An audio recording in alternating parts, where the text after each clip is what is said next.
नमस्कार दोस्तों, एक बार फिर से आप लोगों का इस YouTube चैनल में स्वागत है।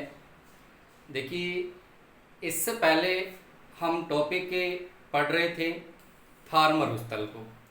थार मरुस्थल से संबंधित 3 वीडियो अपलोड हो चुके हैं। थार मरुस्थल के बारे में हमने 3 वीडियो अपलोड किए थे और उसका शानदार रिस्पांस भी आ रहा है। और इसी थार मरुस्थल को देखिए दोस्तों, आगे बढ़ाते हैं कि थार मरुस्थल में क्या क्या इनकी विशेषता।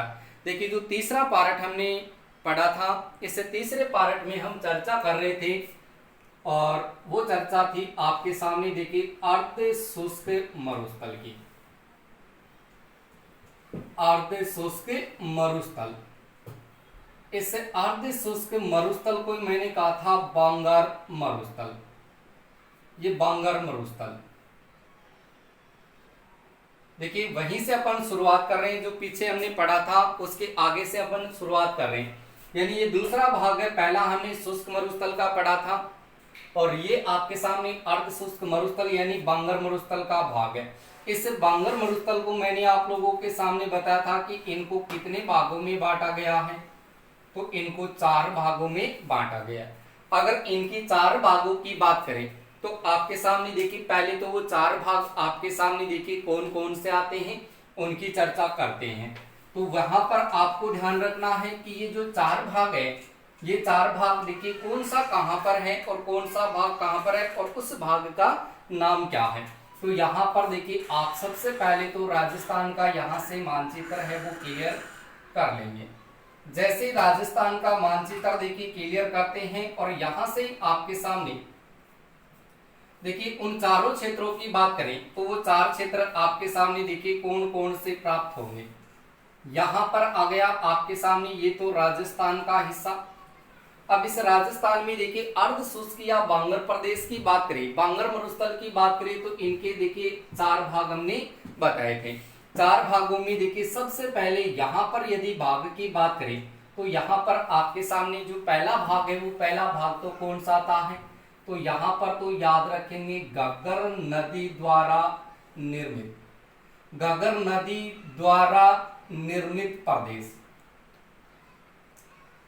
ये तो हो जाएगा आपके सामने घग्गर नदी द्वारा निर्मित प्रदेश।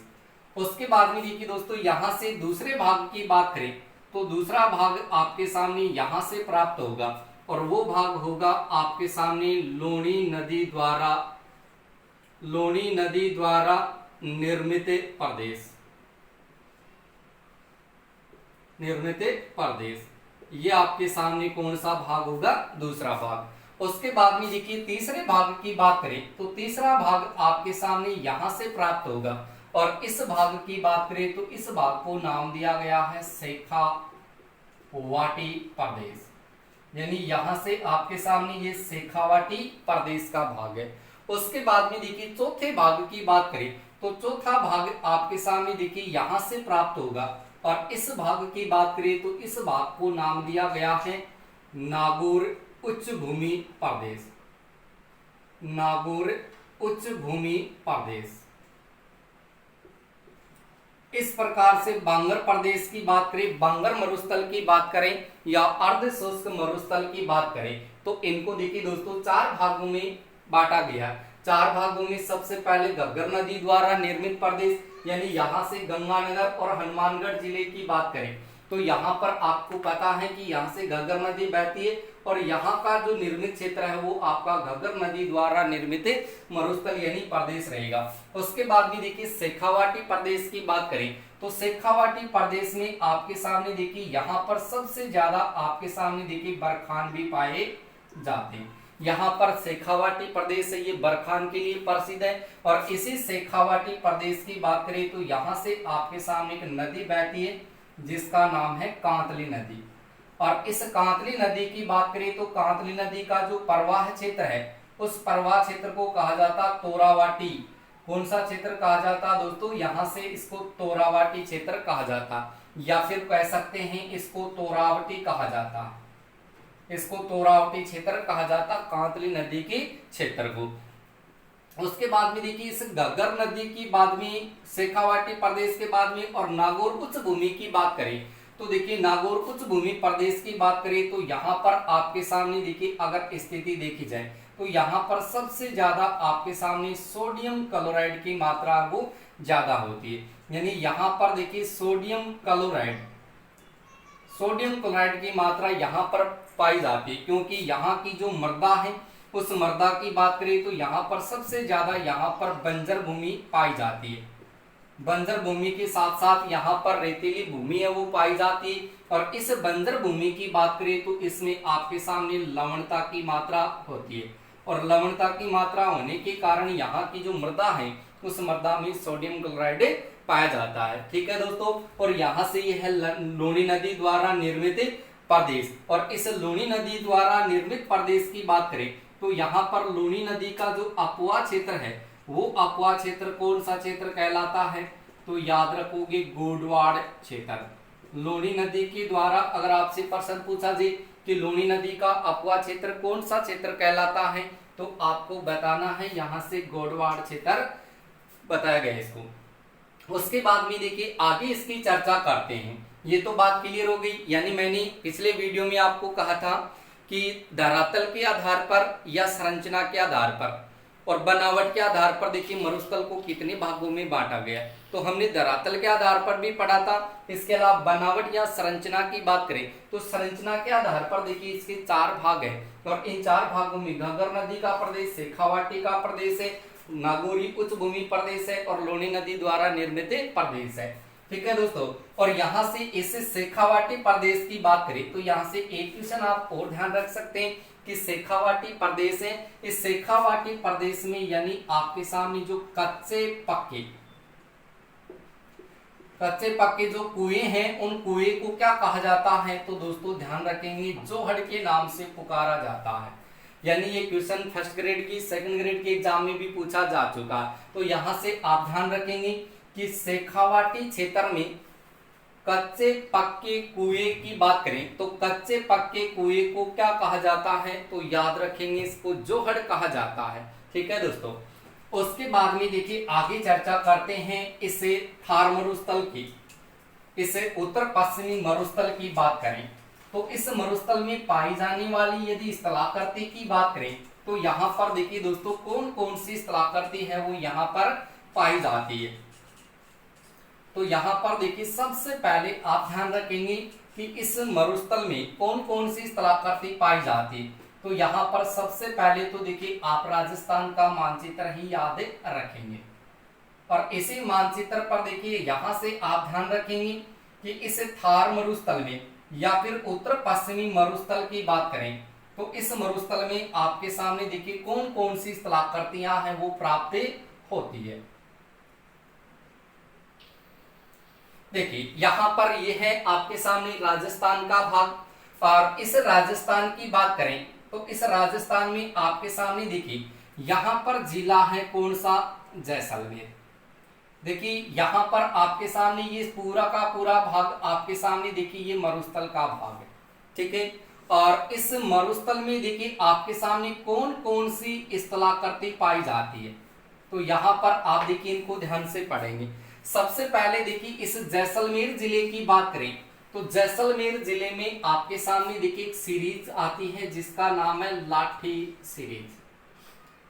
देखिए लाठी सीरीज, देखिए आपने 1 वीक सीरीज पढ़ी होगी, लेकिन लाठी सीरीज यदि आपने नहीं पढ़ी है तो लाठी सीरीज को देखिए आप पढ़ेंगे कि ये लाठी सीरीज क्या है।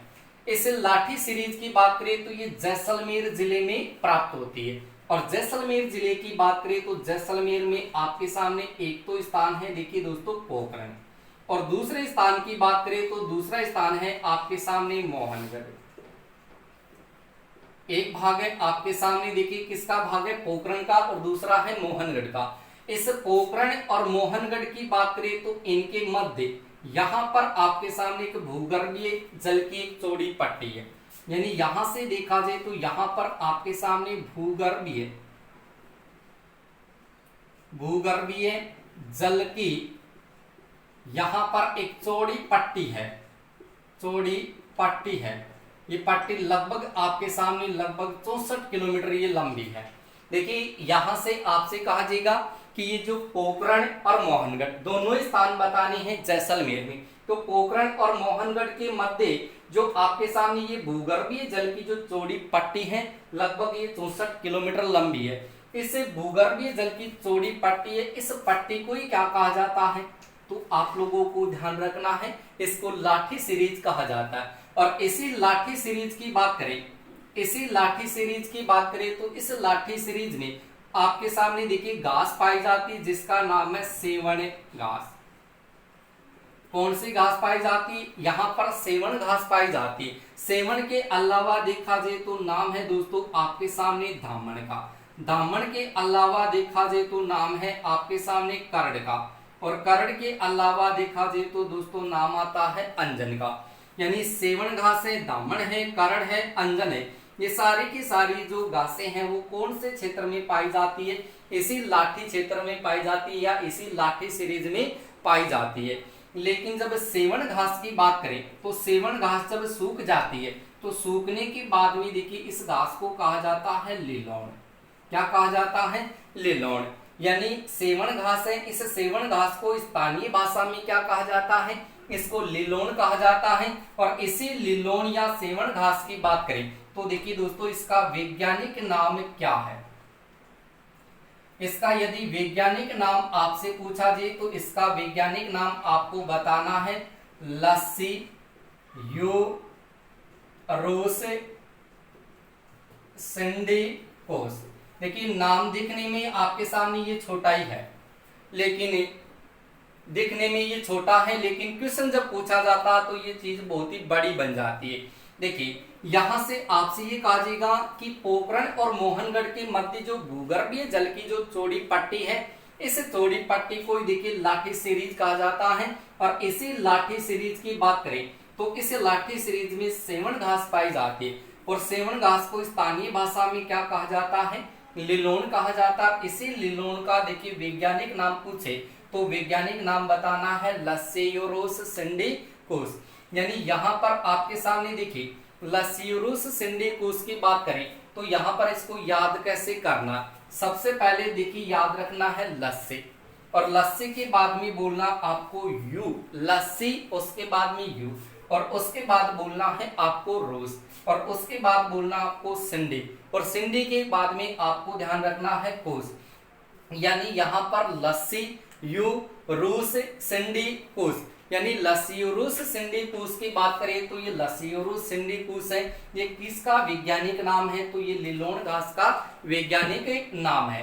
ठीक है दोस्तों, उसके बाद में देखिए यहाँ से देखिए आपसे ये कहा जाए कि यहाँ पर जो सेवण घास है जिसको स्थानीय भाषा में लिलोण कहा जाता है, और लिलोण को ही देखिए आपके सामने वैज्ञानिक नाम से किस नाम से पुकारा जाएगा? लस्सीयूरुस सिंडिकोस के नाम से पुकारा जाएगा। उसके बाद में देखिए यहाँ से आपके सामने देखिए स्थिति देखी जाए तो ये लस्सीयूरुस सिंडिकोस को देखिए ये दिखने में बड़ा शब्द है, लेकिन आप जब इनको टुकड़ों में याद करेंगे तो ऐसी स्थिति में देखिए यहाँ से ये चीज आपकी याद हो जाएगी। उसके बाद में देखिए इसी लाठी सीरीज की बात करें तो यहाँ पर इस लाठी सीरीज में यहाँ पर आपके सामने रॉक फॉस्फेट है वो पाया जाता है। क्या पाया जाता है? रॉक फॉस्फेट पाया जाता है। रॉक फॉस्फेट के साथ साथ यहाँ पर देखिए चूना है वो भी पाया जाता है। रॉक फॉस्फेट है वो भी पाया जाता है और चूना भी पाया जाता है।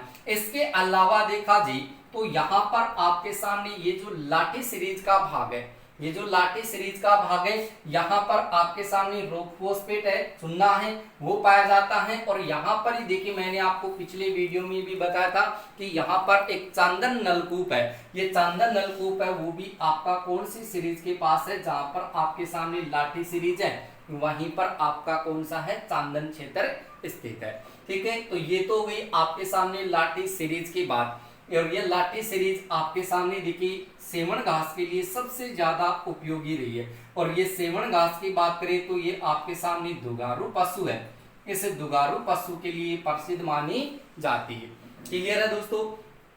उसके बाद में देखिए इसी थार मरुस्थल की आगे चर्चा करते हैं। तो यहां से देखिए आगे आपके सामने देखिए क्वेश्चन क्या पूछा जा सकता है कि इसमें और कौन सी स्थलाकृति पाई जाती है। तो यहां पर आप ध्यान रखेंगे कि इस मरुस्थल में देखिए इस मरुस्थल में इस मरुस्थल में देखिए बात करते हैं कि इस मरुस्थल में पाई जाने वाले, अगर बालू का स्तूपों की बात करें, बालू का स्तूप, तो वो कौन कौन से हैं और किस प्रकार से वो बनते हैं, कैसे कैसे ये प्राप्त होते हैं, कौन कौन से जिलों में प्राप्त होते हैं। तो सबसे पहला क्वेश्चन तो इस मरुस्थल से आप ध्यान रखेंगे कि मरुस्थल में पाई जाने वाली जो लहरनुमा आकृति, लहरनुमा आकृति या स्थलाकृति क्या कहलाती है, तो वहां पर आप ध्यान रखेंगे वो क्या कहलाती है, स्तूप कहलाती है, या फिर कह सकते हैं वो धोरे कहलाती है। जैसे देखिए इस थार मरुस्थल की बात करें या उत्तर पश्चिमी मरुस्थल की बात करें, तो इस मरुस्थल में जो लहरनुमा जो स्थलाकृति पाई जाती है, इस लहरनुमा स्थलाकृति को क्या कहा जाता है, स्तूप या थोरे कहा जाता है। लेकिन ध्यान रखेंगे कि इस राजस्थान में जो बालू का स्तूप है, जो बालू का स्तूप है, इस बालू का स्तूपों का देखिए आपके सामने जो निर्माण हुआ था, वो निर्माण कौन से काल से माना जाता है, कौन से युग से माना जाता है, तो वहां पर आप ध्यान रखेंगे कार्बोनिफेरस युग, यानी कार्बोनिफेरस युग की बात करें तो ये कार्बोनिफेरस युग है। इस युग के माध्यम से पता चलता है कि यहाँ पर बालू का स्तूपों का जो निर्माण हुआ था, वो बालू का स्तूपों का निर्माण है वो प्राचीन काल से यानी कार्बोनिफेरस युग से ही चला आ रहा, जो आज भी अपन को यहाँ पर कुछ ऐसे स्तूप है वो प्राप्त होते हैं। क्लियर है। तो यहाँ से मैंने आपसे ये कहा था कि यहाँ पर देखिए इस मरुस्थल में पाई जाने वाली जो लहरनुमा स्थलाकृति है वो स्तूप या धुरी कहलाती है, और यहाँ से बालू का स्तूपों का निर्माण है वो कार्बोनिफेरस युग से माना जाता।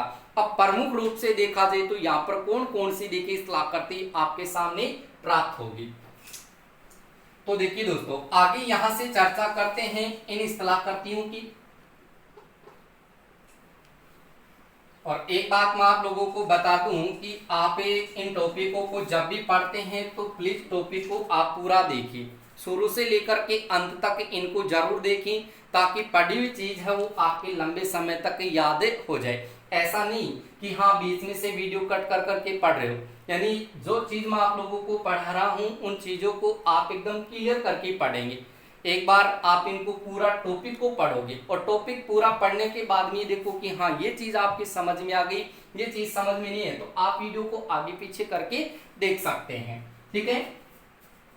अब देखिए यहाँ पर सबसे पहले स्थलाकृति की बात करें तो यहाँ पर देखिए इसी जैसलमेर जिले की बात करते हैं, तो यहाँ से आपके सामने देखिए एक स्थलाकृति प्राप्त होती है जिसका नाम है धरियन।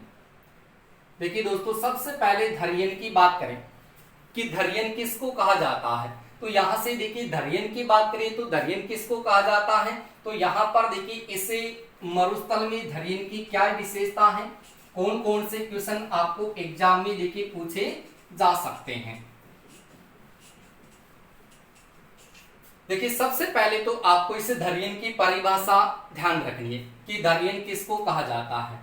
तो यहां से ध्यान रखेंगे कि जैसलमेर की बात करें तो जैसलमेर है, इस जैसलमेर में जो बालू का स्तूप है, जैसलमेर में जो बालू का स्तूप है, इन बालू का स्तूपों को क्या कहा जाता है, धरियन कहा जाता है। या जैसलमेर की बात करें तो जैसलमेर में स्थानांतरित है।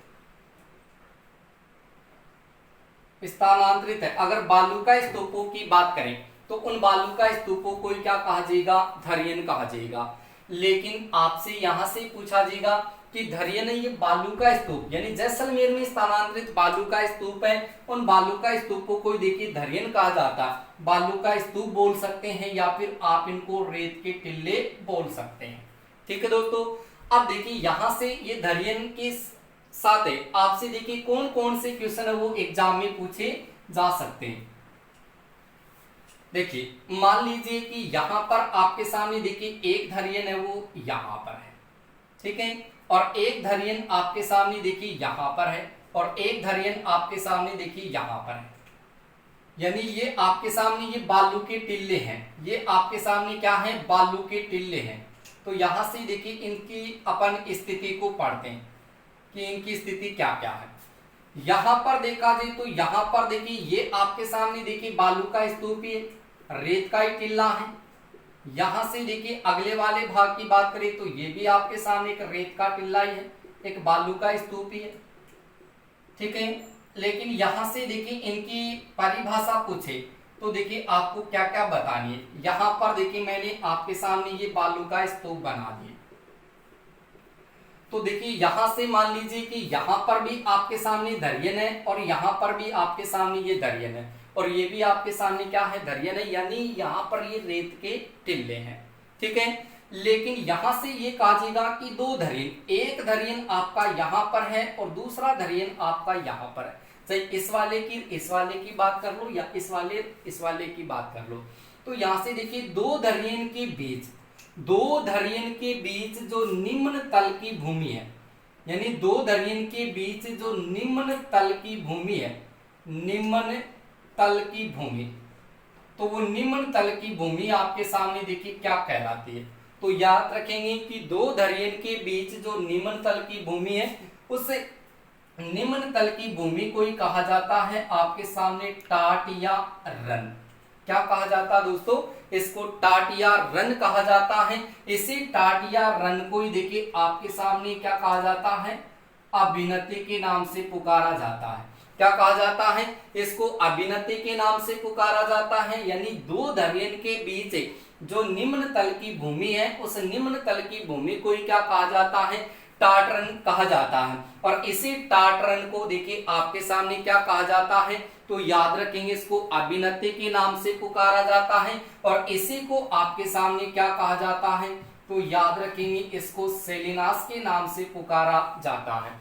यानी यहां से आपके सामने देखिए क्वेश्चन पूछा जी कि दो दरियन के बीच जो निम्न तल की भूमि है, उस निम्न तल की भूमि को देखिए टाटिया रन कहा जाता है। इसी टाटिया रन को देखिए सेलिनास भी कहा जाता है और इसको अभिनति के नाम से भी पुकारा जाता है। लेकिन दोस्तों यहां से देखिए आपके सामने कई क्वेश्चन निकल करके आएंगे कि दो दरियन के बीच जो निम्न तल की भूमि है वो तो टाटिया रन कहलाती है, सेलिनास या अभिनति कहलाती है। लेकिन राजस्थान में अगर सबसे ज्यादा अगर रन से प्रश्न पूछा जी कि राजस्थान में सर्वाधिक रन कहाँ पाए जाते हैं, तो दोस्तों आपको ध्यान रखना सर्वाधिक रन कहाँ पाए जाते हैं, जैसलमेर जिले में पाए जाते हैं, ठीक है। लेकिन आपके सामने ये कहा जाए कि राजस्थान में सर्वाधिक रन है वो जैसलमेर में पाए जाते हैं, लेकिन इसी रन से देखिए आपके सामने क्वेश्चन क्या होगा कि जैसलमेर में कौन कौन से क्षेत्रों में ये रन पाया जाता है। तो यहाँ पर आप ध्यान रखेंगे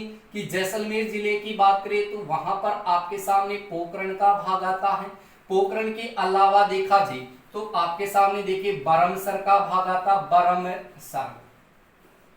इसके अलावा आपके सामने कन्नौड़ का क्षेत्र आता है। इसके अलावा दोस्तों आपके सामने बाकरी का क्षेत्र आता है। इसके अलावा आपके सामने कानोता का भाग आता है। यानी इस प्रकार से आपके सामने कई रन वो प्राप्त होते हैं, जैसे पोखरण रन है, बरमसर का रन है, कन्नौड़ रन है, बाकरी रन है और कानोता रन है। इस प्रकार से ये सारे के सारे जो रन आपको मिलेंगे वो कौन से जिले में मिलेंगे, जैसलमेर जिले में मिलेंगे। इसके अलावा देखा जाए तो यहाँ पर आपके सामने क्षेत्र आता बाप का, ये बाप रन है, ये कहाँ पाया जाता है, तो याद रखेंगे ये जोधपुर जिले में आता है। यानी आपसे ये कहा जाएगा कि राजस्थान के कौन कौन से क्षेत्रों में रन पाया जाता है, तो पोखरण, बरमसर, कन्नौड़, बाकरी, कानोता रन ये जैसलमेर में प्राप्त होता है और बाप रन कहाँ प्राप्त होता है, जोधपुर में प्राप्त होता है। उसके अलावा आपसे ये कहा जाए कि थोबरन कहां पर है, तो थोबरन आपके सामने कौन से जिले में होगा, तो याद रखोगे बाड़मेर जिले में होगा। ये जो थोबरन है जो बाड़मेर जिले का भाग है, ये भाग आपके सामने देखिए क्षेत्रफल की दृष्टि से सबसे बड़ा रन है। आपसे ये भी कहा जा सकता है कि राजस्थान में क्षेत्रफल की दृष्टि से देखिए सबसे बड़ा रन कौन सा है, तो क्षेत्रफल की दृष्टि से सबसे बड़ा रन कौन सा है, ये थोब का है जो आपके सामने कहां पर है, बाड़मेर जिले में। उसके बाद में देखिए यहां से मैंने कहा कि दो दरियन के बीच निम्न तल की भूमि टाट या रन कहलाती है या अभिनति या सेलिनास के नाम से पुकारी जाती है। लेकिन दो दरियन के बीच जो निम्न तल की भूमि है, ये निम्न तल की भूमि यदि इसमें वर्षा का पानी जमा हो जाए, यानी इसमें वर्षा का पानी जमा हो जाए, तो यहां पर देखिए जैसे इसमें वर्षा का पानी जमा हो जाता है, वर्षा का पानी यदि जमा हो जाएगा तो ऐसी स्थिति में इसको किस नाम से पुकारा जाएगा? तो वहां पर आप ध्यान रखेंगे उसको तल्ली के नाम से पुकारा जाएगा, तल्ली के नाम से, या फिर आप कह सकते हैं इसको थल्ली के नाम से पुकारा जाता है। यानी दो धरियन के बीच निम्न तल की भूमि टाट या रन कहलाती है, और निम्न तल की भूमि में यदि वर्षा का पानी जमा हो जाए, यदि वर्षा का पानी इसमें जमा हो जाएगा तो ऐसी स्थिति में इसको तल्ली या थल्ली कहा जाता है। लेकिन जब निम्न तल की भूमि में यदि वर्षा का पानी जमा हो जाता है तो वर्षा का पानी जमा होने के साथ साथ आप यहां से ध्यान रखेंगे कि जब वर्षा का पानी इसमें जमा होता है, यानी जब इसमें वर्षा का पानी यदि जमा होता है तो यहाँ पर इसको देखिए किस नाम से पुकारा जाता है? तो यहाँ पर आपके सामने एक अस्थायी झील का निर्माण होता है। क्या होता है? एक अस्थायी झील का निर्माण होता है, और उस अस्थायी झील का नाम आता है आपके सामने पलाया झील। देखिए दोस्तों, यहां से कई बार एग्जाम में क्वेश्चन पूछा गया है, यानी पलाया झील से संबंधित क्वेश्चन आ जाए कि पलाया झील है, ये आपके सामने देखिए खारे पानी की झील है। किस प्रकार की झील है? खारे पानी की झील है। और ये पलाया है, ये आपके सामने स्पेनिश भाषा का शब्द है। और यहाँ पर देखा जाए तो आपके सामने देखिए कौन सी कृषि होती है इसमें? तो याद रखेंगे गोचनी कृषि होती है। यानी यहाँ पर आपसे ये कहा जाएगा कि दो धरियन के बीच निम्न तल की भूमि है वो टाट या रन कहलाती है, अभिनति या सेलिनास कहलाती है। दो धरियन के बीच जो निम्न तल की भूमि है और यदि इसमें वर्षा का पानी जमा होता है तो उसको फिर कहा जाएगा तल्ली या थली। और जब निम्न तल की भूमि में वर्षा का पानी जमा हो रहा है तो ऐसी स्थिति में यहाँ पर एक अस्थायी झील का निर्माण होता है। और वो अस्थायी झील का निर्माण होता है कौन सी झील का? तो याद रखेंगे पलाया झील का निर्माण होता है, जो खारे पानी की झील है। और ये पलाया है, ये स्पेनिश भाषा का शब्द है जहां पर गोचनी कृषि है वो की जाती है। लेकिन देखिए जब ये यहाँ पर अस्थायी झीलों का निर्माण होता है तो यहाँ पर ध्यान रखेंगे कि जब ये निम्न तल की भूमि में यदि वर्षा का पानी जमा हो रहा है, यानी जब वर्षा का पानी यहाँ पर जमा हो रहा है और ये तीन ओर से गिर जाती है या चारों ओर से जब ये गिर जाती है तो गिरने के बाद में देखिए यहाँ से आप ध्यान रखेंगे कि चारों ओर से गिर जाती है तो गिरने के बाद में देखिए इसको किस नाम से पुकारा जाता है? तो याद रखेंगे यहाँ पर इसको खड़ीन कहा जाता है। क्या कहा जाता है? तो याद रखेंगे इसको फिर खड़ीन कहा जाएगा। और इसी खड़ीनों की बात करें तो खड़ीनों का निर्माण है ये आपके सामने पालीवाल जो ब्राह्मण है, यानी जो पालीवाल ब्राह्मण है, इस पालीवाल ब्राह्मणों के द्वारा देखिए खड़ीनों का निर्माण किया गया। अब देखिए दोस्तों, यहाँ से इन सारी की सारी चीजों की एक साथ कंसेप्ट को अपन क्लियर करते हैं, क्योंकि एक ही जगह पर आपके पास कई प्रकार की स्थलाकृति प्राप्त हो रही। तो इन स्थलाकृतियों को देखिए अपन इजी तरीके से, एक आसान तरीके से, एक लंबे समय तक याद करने के लिए अपन देखेंगे कि वापस एक बार फिर से चर्चा करते हैं। आपको याद रखना कि धरियन किसको कहा जाता है? जैसलमेर में बालू का स्तूप ही क्या कहलाता है? धरियन कहलाता है। उसके बाद में देखिए दो धरियन के बीच, आप साथ के साथ इनको जैसे जैसे आप देखते हो तो साथ के साथ आप इनको नोट कर लीजिए ताकि आपको ये याद हो जाए। यानी दो धरियन के बीच जो निम्न तल की भूमि है उस निम्न तल की भूमि को क्या कहा जाता है? तो आपको याद रखना है, इसको टाट या रन कहा जाता है, इसको सेलिनास कहा जाता है, इसको अभिनति कहा जाता है। उसके बाद में ध्यान रखेंगे कि दो धरियन के बीच जो निम्न तल की भूमि है और इस भूमि में यदि वर्षा का पानी जमा हो जाए, यानी यहां से जब इसमें वर्षा का पानी जमा हो जाएगा तो वर्षा का पानी जमा होने के कारण उस स्थलाकृति को कहा जाएगा थल्ली या तल्ली कहा जाएगा। लेकिन जब यहाँ पर वर्षा का पानी जमा होता है या निम्न तल की भूमि में वर्षा का पानी जमा होता है तो वहां पर एक अस्थायी झील का निर्माण होता है। और उस अस्थायी झील की बात करें तो वो झील कौन सी आती है दोस्तों? पलाया झील आती है। और इसी पलाया झील की बात करें तो ये खारे पानी की झील है। जो ये पलाया है ये स्पेनिश भाषा का शब्द है जहां पर गोचनी कृषि है वो की जाती है। उसके बाद में देखिए जैसे ही आपको पलाया झील का पता चल गया तो ये देखिए जलवायु विस्तार है यहाँ पर। और यहाँ से आप ध्यान रखेंगे कि ये जो निम्न तल की भूमि, ये जो निम्न तल की भूमि है या फिर देखिए यहाँ पर जो झीलों का जो निर्माण हो रहा है और वो यदि कगारों से गिर जाता है तो यहाँ पर जब कगारों से गिरेगा तो ऐसी स्थिति में उसको किस नाम से पुकारा जाएगा? खड़ीन के नाम से पुकारा जाएगा। और इन्हीं खड़ीनों का निर्माण दोस्तों किसके द्वारा करवाया गया था? पालीवाल ब्राह्मणों के द्वारा करवाया गया। ठीक है, और यहां से देखिए मैंने कहा कि रन, अगर रन की बात करें तो राजस्थान में देखिए रन कहाँ कहाँ पाया जाता है, तो आपको बताना पोखरण, बरमसर, कन्नौड़, बाकरी, कानूता रन, ये सारे के सारे रन कहाँ प्राप्त होते हैं? जैसलमेर में। उसके बाद में बापरन है, ये कहाँ प्राप्त होता है? जोधपुर में प्राप्त होता है। उसके बाद में थोबरन है, वो कहाँ प्राप्त होता है? बाड़मेर में प्राप्त होता है। और एक आपके सामने एक क्षेत्र हो रहा था जिसका नाम है देखिए पाडियारा। कौन सा यारा? पाडियारा। ये पाडियारा क्षेत्र आपके सामने चूरू जिले में पड़ता है।